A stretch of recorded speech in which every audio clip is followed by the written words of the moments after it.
landmark discussions as not just discussions but real action oriented. Tonight, Wet'suwet'en Hereditary Chiefs make their first stop in 6 nations of the Grand River Territory. Society must always hold police accountable when unwarranted acts of violence are inflicted upon members of the Indigenous community. Community groups in Hamilton, Ontario are calling for greater accountability from police. The university understands that they're not in a position to say who is or who is not Indigenous. And Queen's University appoints a special counsel to help them figure out who is Indigenous and who isn't.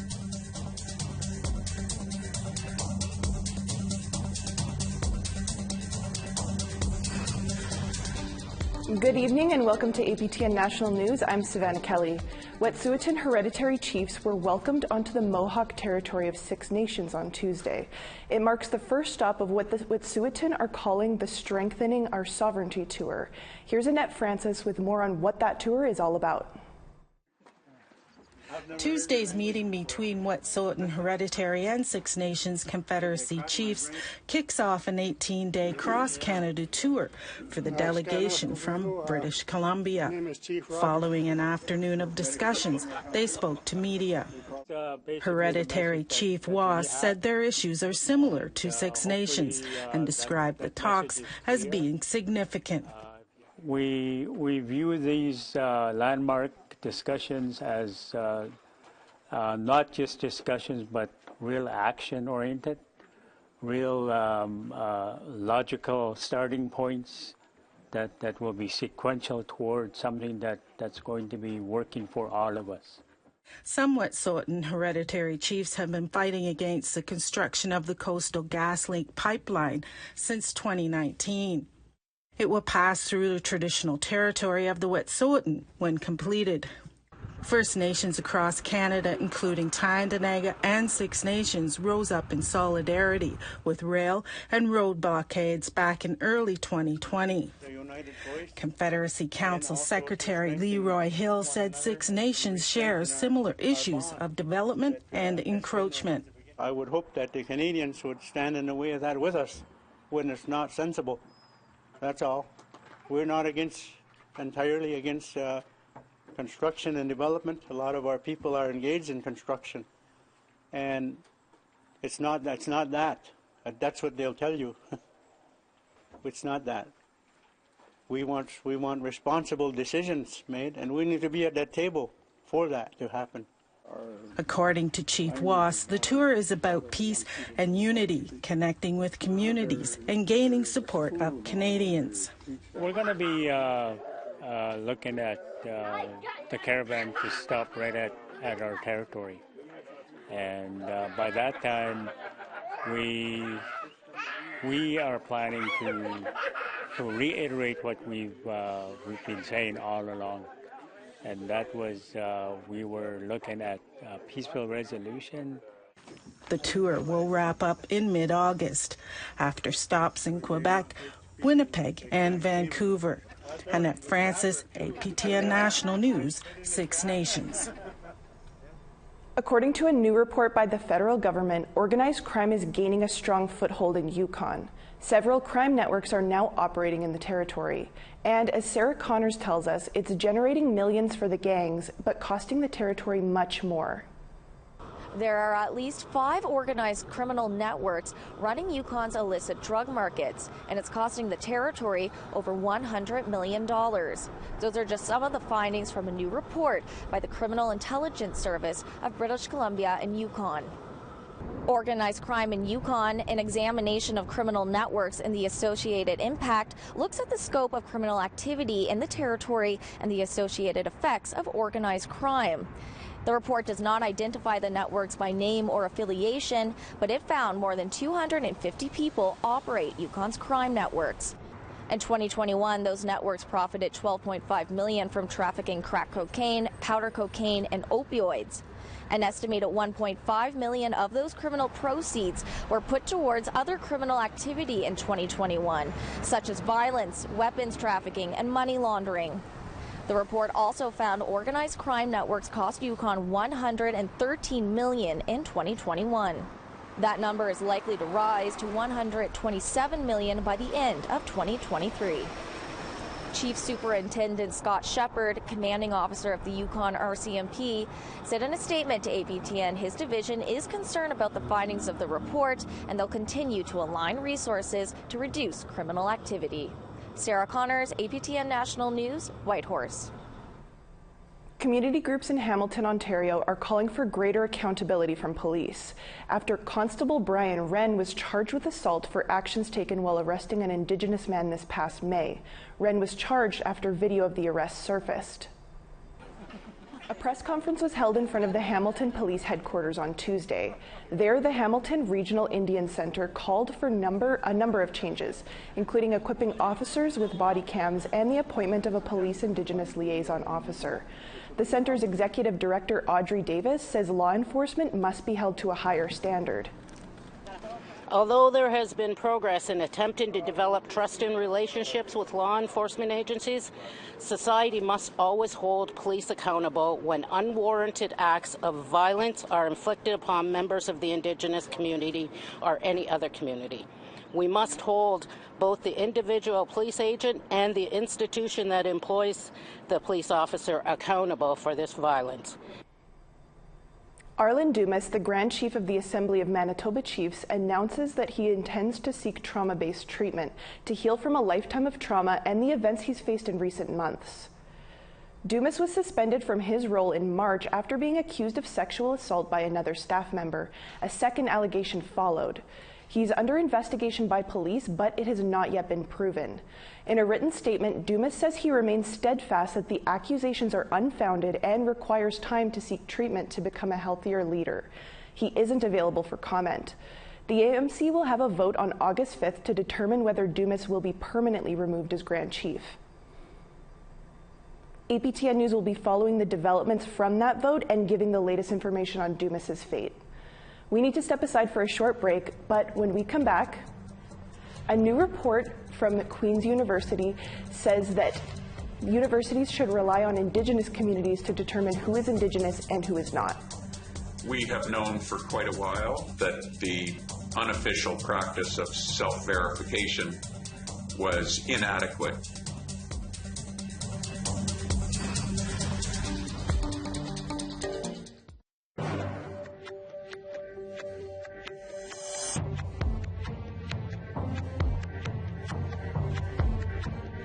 U.S. House Speaker Nancy Pelosi's trip to Taiwan is now over.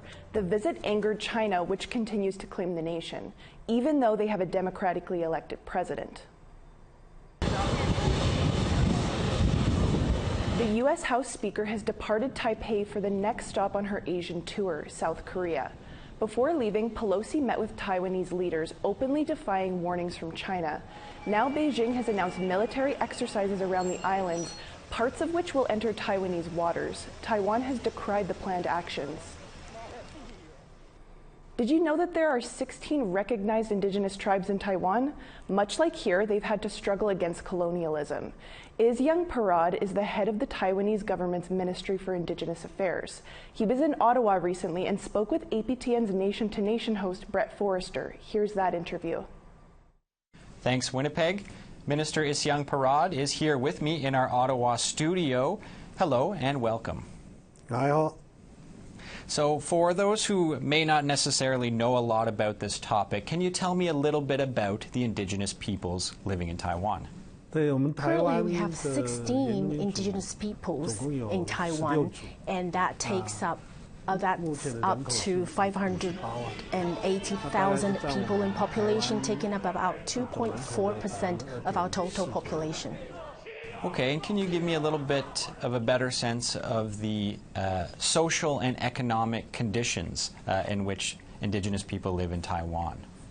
对，其实台湾的原住民的这个情况，其实跟全球的各地的原住民，我想大。I think the situation of Indigenous peoples in Taiwan is similar to Indigenous peoples around the world.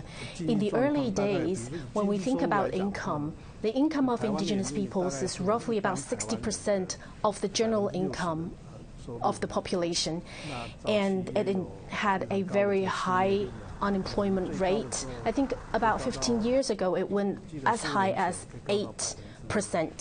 But in recent years, we have seen some improvements. Well, it is remarkable to hear about the similarities because it is a similar situation here in Canada. There is a large gap, not just in the quality of life between Indigenous and non-Indigenous people. There's also a large gap in infrastructure. Indigenous people lack clean water in some cases, and they lack infrastructure such as housing. To what extent is the situation similar or different in Taiwan? So I think we are good in terms of water supply in Taiwan, but the problem is Taiwan is a very small island with small lands. So since the Industrial Revolution, for the past 40 years, we have seen a large amount of relocation towards the urban areas for Indigenous peoples. Of the 550,000 people that I mentioned earlier on, over half of them have their household registrations changed to the urban areas for employment and for schooling. Again, it's a very similar situation here. But here in Canada, the government has a colonial relationship with Indigenous people going back a long time. It has led to tension and sometimes outright conflict, both in the past and in the present. So what has the relationship been like historically and presently between governments in Taiwan and Indigenous people? 对台湾过去400年来，分别受到不同的外来的殖民者统治台湾。So for the past 400 years, Indigenous peoples in Taiwan have faced a lot of foreign forces. First of all, it's the Dutch people that came to Taiwan, and then it was during the Ming Dynasty and the Qing Dynasty, the people from China, and then it was the Japanese ruling. And post-war, it's the Republic of China government coming to Taiwan. All of these foreign regimes ruling over the Indigenous peoples in Taiwan, it has caused great impact, including the loss in our lands and our languages. Canada still has something known as the Indian Act. This is a federal law that racially discriminates against Indigenous people, and it governs many aspects of Indigenous people's lives. It's a very old law, but it remains on the books. So I'm curious to hear about how that compares to the legal situation governing Indigenous peoples in your country. Yes, we understand that in Canada there was the Indian Act. The difference between Taiwan and Canada was that for the past many years, these foreign regimes have always tried to make or mainstream our Indigenous peoples, include them and assimilate them in our society. However, we have seen a change in the past 20 years, where we amended our constitution to recognize the basic rights of Indigenous peoples in our constitution, and then we further went on to trying to solve our employment issues and schooling issues and language loss issues, so we came up with separate regulations guaranteeing the employment of Indigenous peoples and the Education Act for Indigenous peoples, and also 5 years ago we adopted the Indigenous Languages Development Act. All of these, and also recently we are coming up with regulations to protect the traditional wisdoms and creations of Indigenous peoples. With the modern political system, we are giving the rights back to Indigenous peoples and giving the voice to Indigenous peoples in Taiwan. Well, it is always remarkable to hear just how similar things have been all over the world for Indigenous peoples. However, unfortunately, we are out of time for the segment, so I would like to thank you for coming here and answering my questions. Thank you. Arai. Itsiang Parad is the Minister for the Council of Indigenous Peoples in Taiwan. Back to you in Winnipeg. Academics falsely claiming Indigenous heritage have become a problem at Canadian universities in recent years. Queen's University in Kingston commissioned a report saying it should be left up to Indigenous communities to determine who is legitimate and who is not. APTN's Fraser Needham has more. The report was done by Ottawa-based First Peoples Group and says the university should rely on local Indigenous communities when it comes to verification. Jan Hill is with Queen's University. The university understands that they're not in a position to say who is or who is not Indigenous. That's something that we'll be looking to the guidance of the Indigenous Oversight Council to help us, develop policies, procedures, any documentation requirements. All of those things are yet to be determined. University of Ottawa professor Veldon Coburn says the report is a step in the right direction, and institutions like Queen's should have never relied on self-declaration in the first place.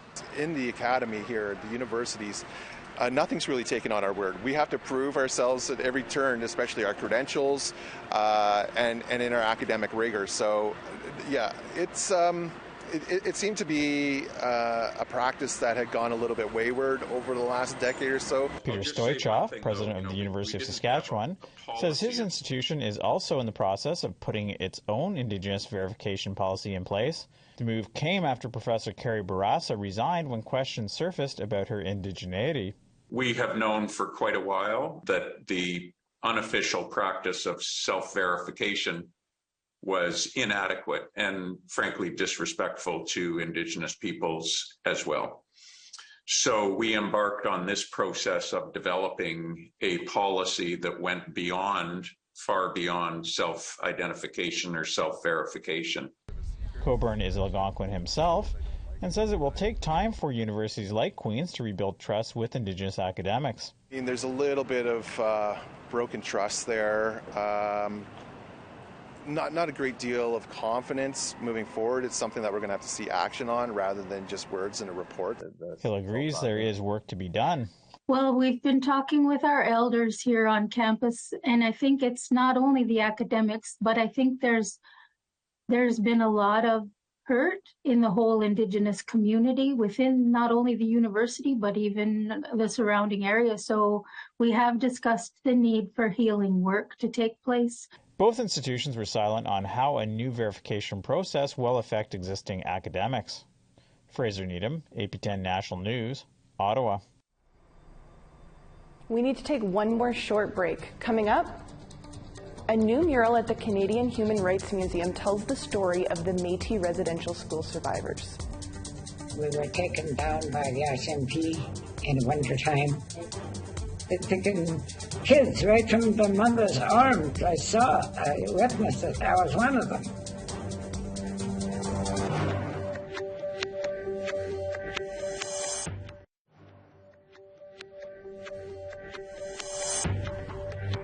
Welcome back. Time now for our photo of the day. A beautiful orange sky over Birds Hill Park, Manitoba. Great sunset captured by Wilfred Moore.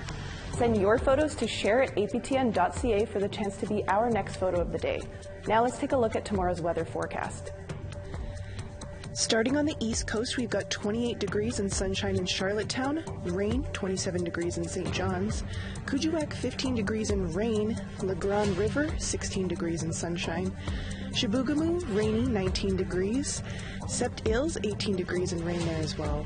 North Bay, 15 degrees, showers there. Sault Ste. Marie, mostly cloudy, little bit of sunshine and 22 degrees. Timmins, 22 and partially cloudy, mostly sunny. And Thunder Bay, 24 degrees and sunshine. To northern Manitoba, 17 degrees and sunshine in Churchill, rainy, 20 degrees in Thompson. Southern Manitoba, Gimli, 27 degrees, mostly sunny. Princess Harbor, 25 degrees and rain. Regina, rain and 33 degrees. Saskatoon, 32 degrees, mostly sunny there. Stony Rapids, 18 degrees, mostly sunny. Buffalo Narrows, we've got showers and 16 degrees. To northern Alberta, Fort Chip, 19 degrees and sunshine. Fort McMurray, 15 degrees and rainy. Edmonton, 19 degrees and showers. Medicine Hat, 31 degrees and sunshine. Kamloops, 18 degrees, rain there. And Canal, 18 degrees and rain there also. Fort Nelson, 21 degrees and rain. Prince Rupert, 16 degrees, showers there as well. Dawson, we've got 23 degrees, mostly sunny. Rock River, a little bit of cloud there and 18 degrees. Northwest Territories, we've got Norman Wells with 25 degrees and sunshine. Wrigley, 26 degrees and sunny there as well. Paulituck, 13 degrees, mostly sunny, a little bit of cloud cover there. And then over to Nunavut, we've got Baker Lake at 15 degrees with some rain shower. Arvey at 16 degrees, partially cloudy. Agulik, 12 degrees, mostly sunny there. And Clyde River, you've got 6 degrees and showers tomorrow.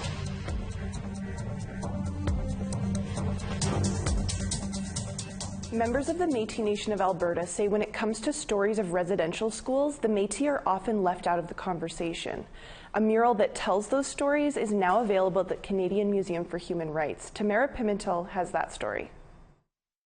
It's a small mural that tells a powerful story, Métis memories of residential schools. Survivor Angie Crier of Grande Prairie, Alberta, is one of many elders who guided the project. She says Métis experiences in residential schools are often overlooked. There was no such thing as Métis. We were nobody. They stressed to us, you're nobody. I wanted so long to belong. I wanted to have a name. Pieces of Crier's life is portrayed in this installation, now on display at the Canadian Museum for Human Rights in Winnipeg. Each scene depicts a story of strength and survival. We were taken down by the SMP in the wintertime. They're taking kids right from their mother's arms. I saw it. I witnessed it. I was one of them. Nobody knew who you were. Nobody come checked on us. We were not allowed to see our parents. Like we were forgotten. I protected my two little sisters as much as I could. And for many, many years, I lived with guilt because I could not always protect them. The Métis experience in residential schools was unique. There were also some commonalities. Métis educator Billy Joe Grant submitted the piece to the museum to educate the public. But those differences were in part to how the government treated First Nations people and Métis people. Métis people were under the provincial government, where First Nations were under the federal.